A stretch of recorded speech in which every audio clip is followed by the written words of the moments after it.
know? Yeah, man. How many, if you fuck 3 niggas in a week, are you a hoe murder? Yeah, you are. Yeah, 3 niggas? Yeah. All right, what about 2? Yeah. What's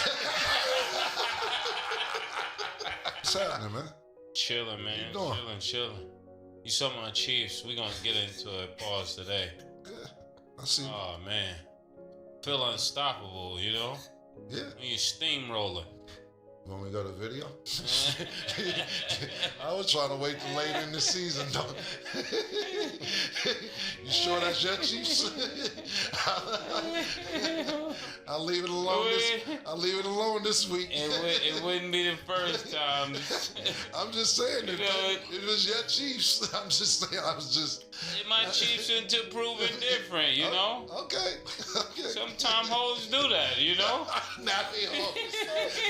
Crazy. Not they hoes.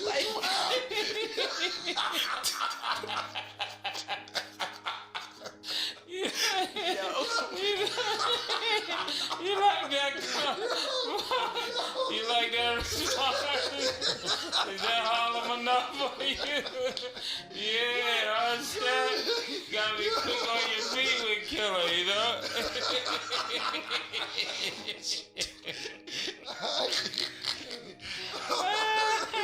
Oh shit! Sometimes do that is crazy.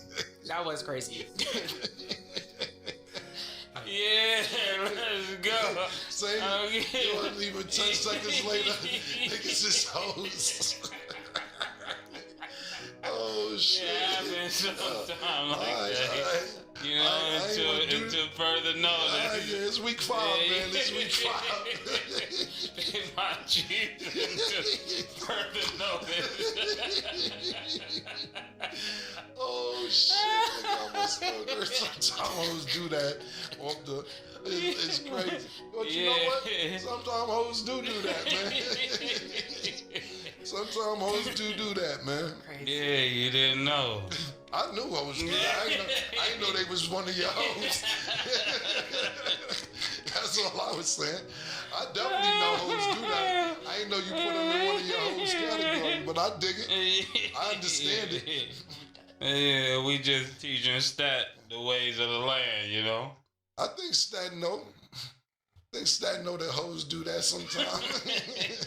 I mean, Stat, you got any friends that's hoes? no. Yeah. Yeah.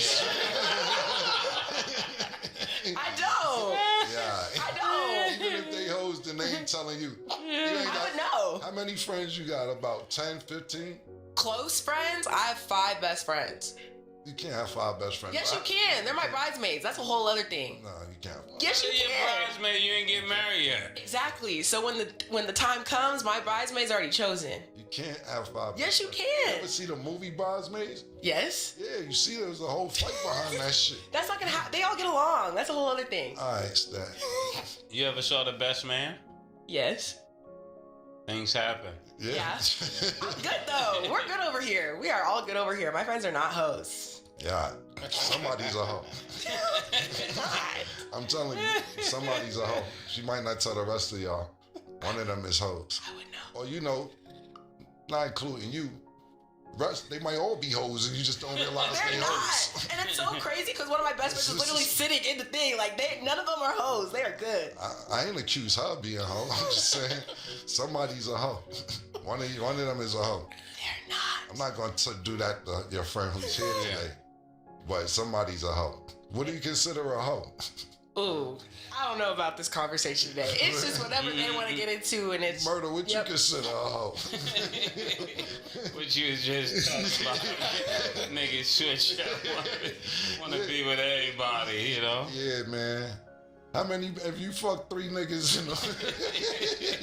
in a week, are you a hoe murder? Yeah, you are. Yeah, 3 niggas? Yeah. All right, what about 2? Yeah.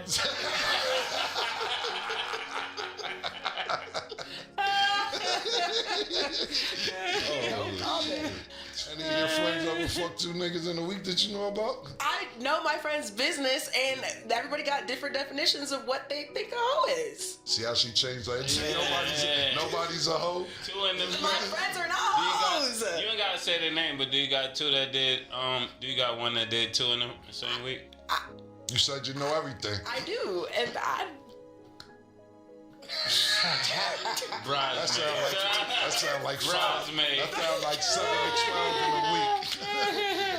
That's a new code word out. Bridesmaid. Let me tell you something. No. Let me tell you something. That's Mace's definition of a hoe, and everybody got different definitions of a hoe. If you threw 3 niggas in a day, you know how girls fix that shit murder these days? I'm just trying to find the right dick for me, pause. It works for me. I'm telling you. That's like what I'm saying. Talking about I don't have a boyfriend, so I'm just trying to figure out what works for me. What you think, White? 3 in the same day is prostitute-ish. 3 in a day? That's worse than BBO, man. That's crazy. You saw Larry face. Larry just shoot his head. Yo, y'all niggas better be ready for tomorrow. BBO? 3 in a day. What's wrong with the BBO? Not BBO. BBO is the BBO. name. I was like, dang. That's the name our old crew is there for bending bitches over. Yeah. Oh. Yeah. I learn something new every day, guys. I learn something new every day. Yeah, we went wild on it. Yeah, with different sections of Harlem, we all come together at a party. And we was bending bitches over with the name of the crew. That is a fact. Lovely. Well, this was a very interesting intro. Today we have a special guest introducing sports analyst Arabia. Welcome to the show. Arabia, how you doing? Good, how are you? Arabia, what do you consider a hoe? So there's a difference between a slut and a hoe. It's like a slut, a hoe, a whore. It's like levels. Now listen, real quick, I want you to answer this question real quick. That was crazy. No, because you know why? Slut, hoe, and whore. Now, I want to hear the answer to this. You know why? Because I like that, because this one, and I'm glad you brought that up. I want to hear your definition. Because before we get any further, my wife has to be a whore. If I get married, she gotta be a whore. Come on, man. No, because a slut and a hoe is bitches that fuck everybody. A whore is somebody in bed. It's just nasty. You know what I'm saying? That's my definition. That's why I'm glad she said that. You got to be nasty if you're gonna be my wife. Like, you gotta be a full-blown whore in there when you're in the bed. I don't want polite sex. You know what I'm saying? Yeah. Like, Not nice in the bedroom. be somebody else, man. You know what I'm saying? Yo, fam, this is dead honest truth. Yeah. I was getting some head. I was getting, yo, fam, and I was getting some head. This is word to my mother.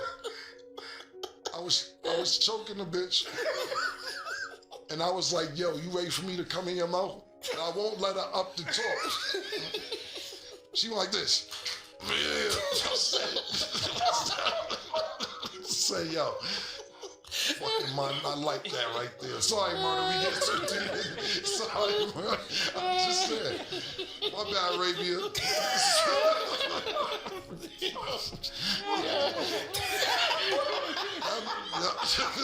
My bad. Now, Arabia, if he's like that with y'all present, can you imagine without the ladies present?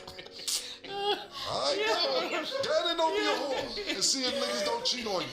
Go ahead, don't be a whore. Niggas gonna be out looking for prostitution if you don't be a whore. I'm trying to tell you, you gotta be nasty in it. That don't mean when it's over, go out and in the public with nasty shit on and all that. I'm just talking about inside our house. And that's what I mean. Baby, I'm sorry to interrupt. But hey. No problem. I'm sorry, Mom. I know you're gonna watch this, like what you got yourself into. But I feel like a hoe is somebody who would fuck anybody. Like your standard for the person is just out the window. A slut will do anything. You don't say no, everything's yes. But a whore is like you do the right things for the right person. It's kind of like a good mixture of both. See? The right thing for the right person. Wait. So a hoe is anybody A slut is anything. I gotta remember those definitions. Wait, listen, yo, that's crazy. You know what? Yo, I said the same thing. She put it eloquently. Yeah, she put it. I just said the same whole thing. That's crazy, murder. But my bad. It's my bad. We agree. Moral of the story. Yo, what's good, everybody? Welcome back to... This story revolves around Mase and Cameron, the legendary duo behind It Is What It Is, and the unforgettable moment they welcomed Arabia onto the show before immediately hitting her with a question that caught absolutely everyone off guard. Nobody saw it coming. If you've been keeping up with the podcast scene, then you already know these two have created much more than just another interview series. They've built a platform that's become a genuine part of today's culture. That chemistry didn't appear overnight either. These are two Harlem icons whose journey stretches from the bad boy era through the Dipset movement, surviving every twist and turn the music industry threw their way. Their relationship goes beyond music or business, and that's exactly why every conversation feels so effortless. They've turned years of history into one of the internet's most entertaining, unpredictable, and completely unfiltered shows. At first glance, the formula seems pretty simple, but don't let that fool you, because that's where the surprise begins. They sit down and talk about sports, music, relationships, and whatever else is dominating the headlines, but they bring a level of honesty that many podcasts refuse to touch. They're never afraid to make things uncomfortable.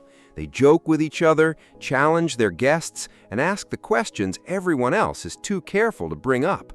That's exactly why It Is What It Is has become must-watch content, and it's also the reason Arabia's appearance instantly became one of the show's biggest talking points. Arabia wasn't just another guest stopping by either. She had already built a loyal audience, established her own brand, and arrived with a story she was clearly prepared to share. Like most guests, she probably expected a few light questions, some casual conversation, and enough time to settle in before the interview took a serious turn. That's how most interviews are supposed to unfold. You give the guest a chance to relax before steering the conversation toward the tougher subjects. It's the formula almost every major interview platform follows. But this interview, it threw that entire approach out the window. From the opening seconds, Mase and Cameron skipped the small talk and went straight for the biggest question. There was no gentle introduction, just pressure from the start.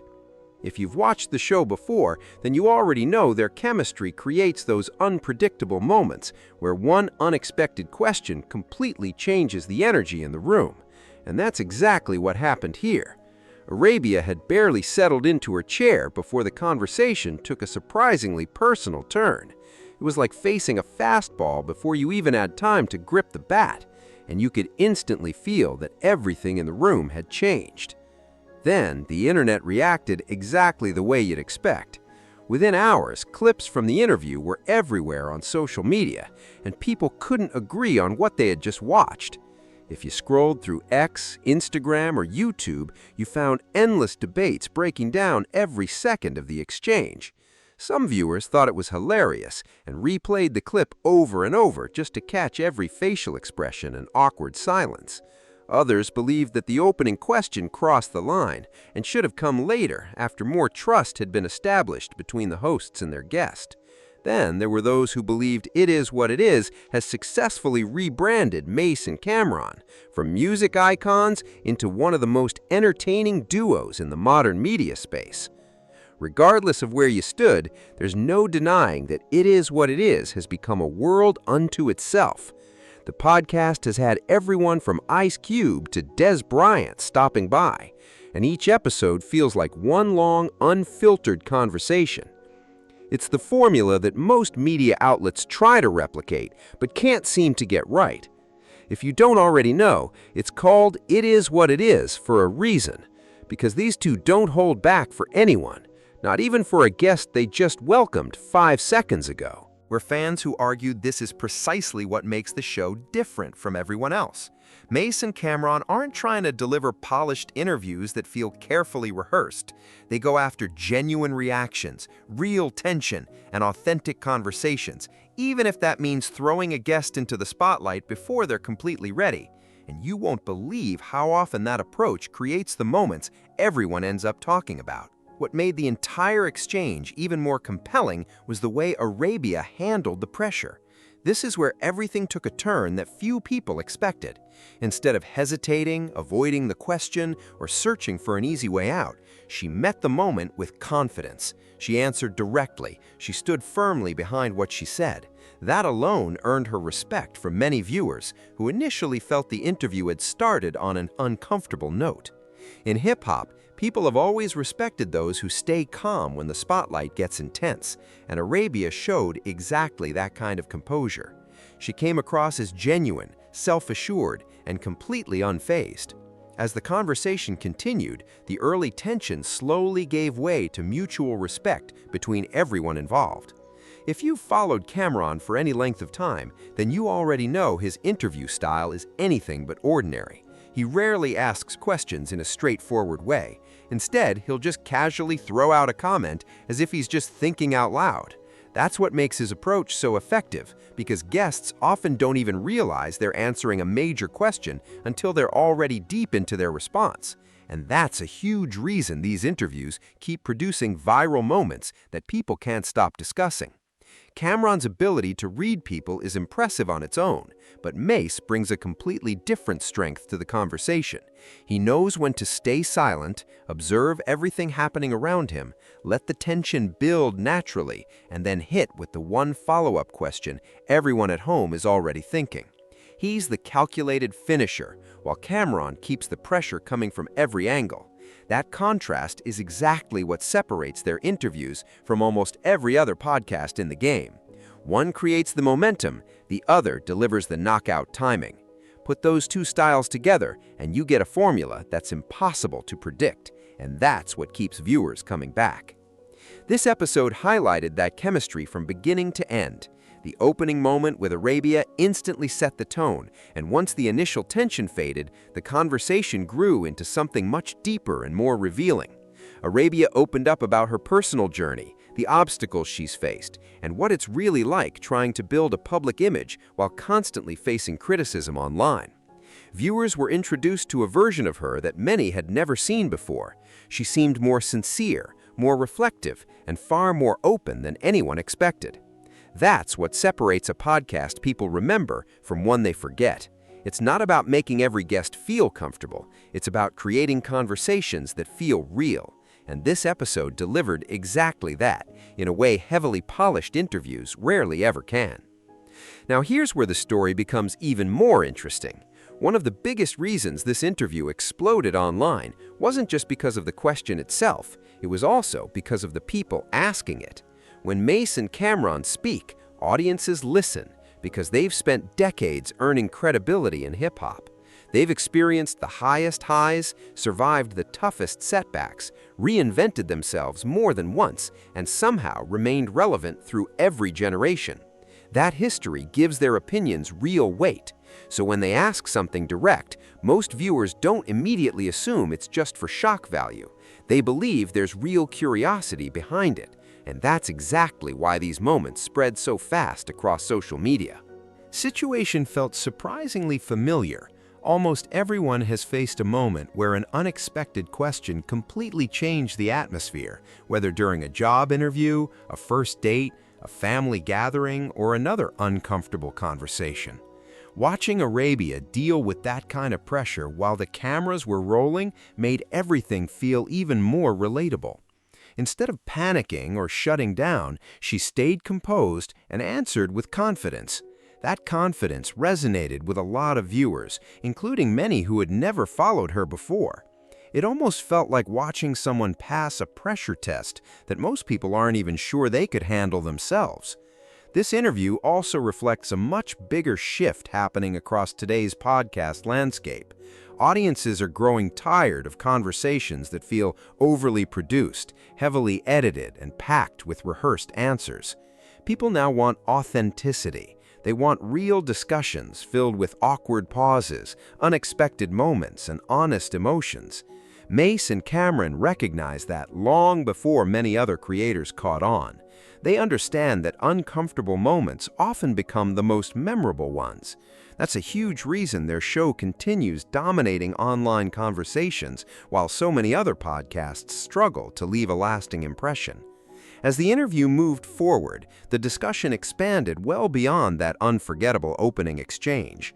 Aravia spoke about her personal experiences, shared her views on relationships, culture, and the challenges of living under constant public attention in the age of social media.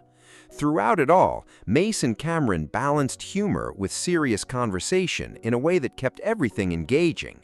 They know exactly when to crack a joke, when to challenge a guest, and when to simply let an important moment breathe. That balance isn't easy to master. It's one of the biggest reasons their interviews never feel forced or repetitive. By the time the episode came to an end, the energy in the room had completely transformed.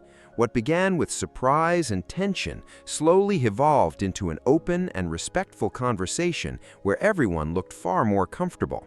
Arabia walked away showing a side of herself that many viewers had never seen before, earning respect from people who may have doubted her at the beginning.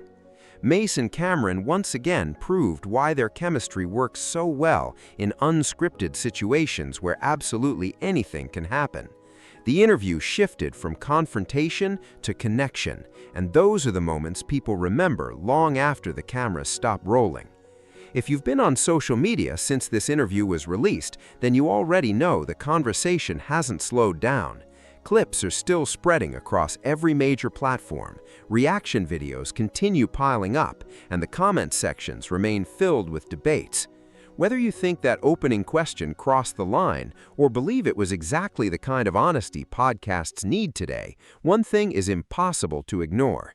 Mase and Cameron delivered another unforgettable viral moment, and that's exactly what keeps their show ahead of so many others trying to recreate the same formula. The reality is, they were never trying to please everyone. Their interview style isn't built for every guest, and that's precisely why it stands out. Arabia embraced the challenge, stayed confident under pressure, and proved she wasn't about to back down. Because of that, she left the interview with even more respect than she had walking in. Sometimes the hardest moments reveal the strongest personalities, and this interview was a perfect reminder of that. At the end of the day, this is exactly why audiences keep returning to It Is What It Is. The conversations feel unpredictable, authentic, and meaningful instead of coming across like carefully rehearsed interviews created only for clicks. As more reactions continue pouring in, we'll be following every new development and breaking down everything you need to know. But now it's your turn. Do you think that opening question was completely fair, or did Mase and Cameron go a little too far with a first-time guest? Drop your opinion in the comments because this debate is nowhere near finished.